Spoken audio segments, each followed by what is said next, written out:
Hello mga kamarse! Malapit na nga ang Christmas, kaya kailangan kahit papaano magkaroon naman tayo ng Christmas spirit sa ating mga bahay. Kaya ngayon, samahan nyo ko dahil magdi-DIY ako ng nauusong Christmas tree in the wall. So, samahan nyo ako dahil konti lang ang space namin dito sa bahay.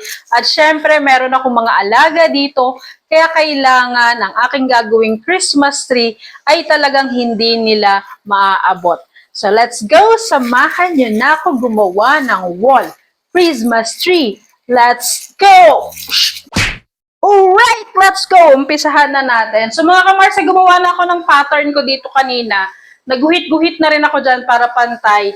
Then, nilagyan ko na rin siya ng mga hook para ihuhook ko na lang ng mabilis yung ating mga garland. Garland ba tawag dito?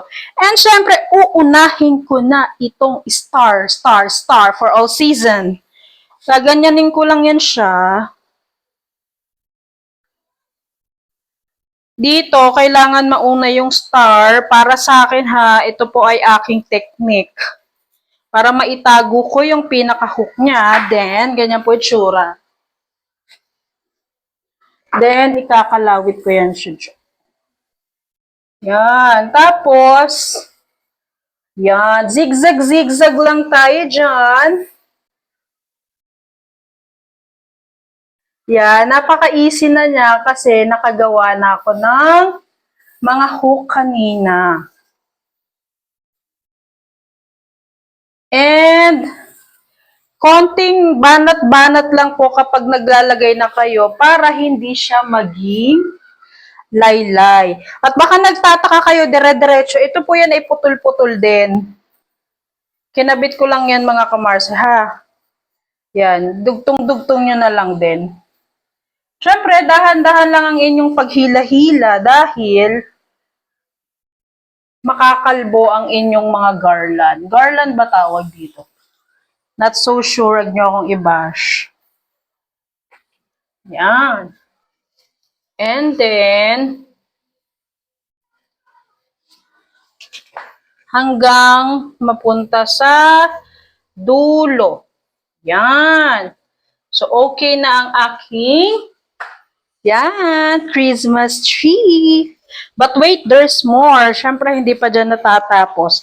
At saka, inilapit ko pala siya sa may pinakamalapit na saksakan para sa magiging Christmas light. Siyempre.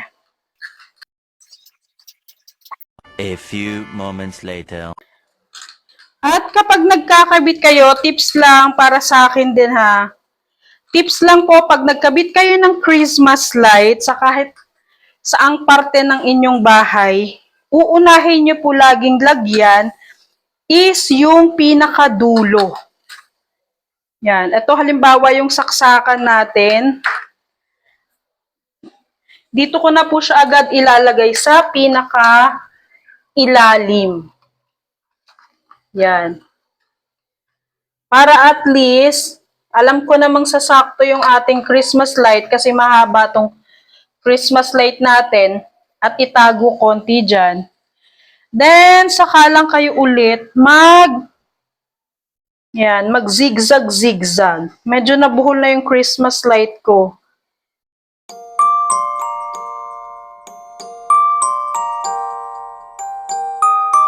A few inches later. Yan. Itong Christmas light ko ay last year ko pa to ginamit. Yan. So, ano lang ulit natin. Pa-zigzag lang ulit.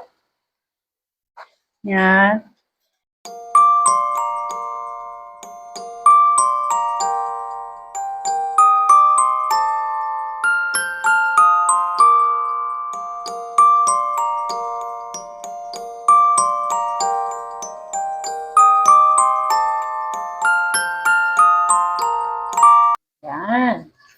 So, yan, meron na tayo Christmas light.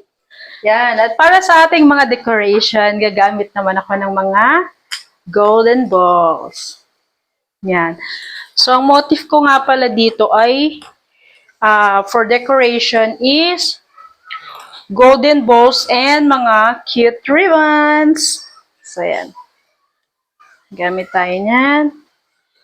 Yan, lalagyan lang natin yung may mga hook. Doon pa rin tayo mag-i-stick sa mga may hook. So, napakalaking bagay yung hook natin kasi halos lahat dyan natin ilalagay or isasabit. Yan.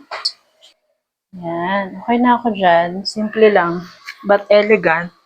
Then, after yan, ilalagay ko naman ang mga ribbons. Yan. Lalagyan natin ng mga maliliit na ribbons. Gagawin ko lang siya dito pa rin. Parang gusto ko dito lang din. Yan. Simple lang. Yan.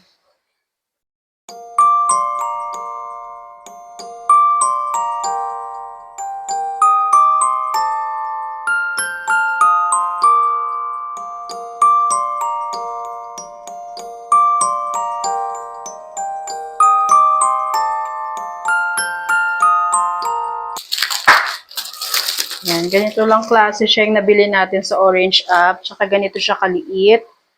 Yan, super mura lang siya. I think 20 plus something lang.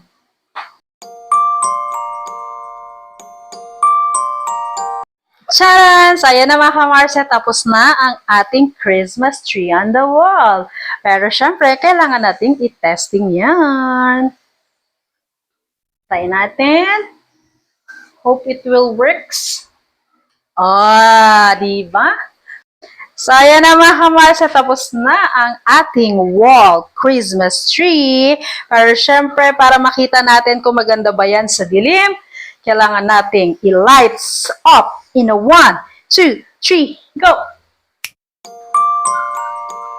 Alright, ang cute naman ng ating Christmas tree on the wall.